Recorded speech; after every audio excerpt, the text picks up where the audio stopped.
qancha yil tarbiyali qiz bo'lib yurib, bir kunda tarbiyasiz kelinga aylanib qoldingizmi? Qizig'i, undanda qizig'i bilasizmi nima? Sizga hech qachon tarbiya bermagan insonlar sizni tarbiyali yoki tarbiyasiz ekanligingizni baholashi. Lekin bir narsani hech qachon unutmang.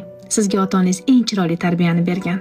Agar chiroyli tarbiya bermaganida edi, oq liboslarda yuzlarini yorug' qilib o'zga xonadonga kelin bo'lmagan bo'lardingiz. Tarbiyasizsiz. Ota-onangizga qilmagan xizmatlarni o'zga uyda qilganingiz uchun. Siz tarbiyasizsiz. Ota-onangizga qilmagan xushmuomalani o'zga uyda qilganingiz uchun. Siz tarbiyasiz kelinsiz. Ichingiz yig'lasada doimo kulib turganingiz uchun. Siz tarbiyasizsiz. Qadringiz yer bilan poymol bo'lsa-da farzandlaringiz uchun sabr qilib yashayotganingiz uchun. Bugun sizni tarbiyasiz kelin deya aytayotgan bo'lsalar, hech ham bu gapga ishonmang. Hech bir ota-ona o'z farzandiga yomon tarbiya bermaydi. Insonni vaziyatlar, muhitlar, insonlar yomon tarbiyali insonga aylantiradilar.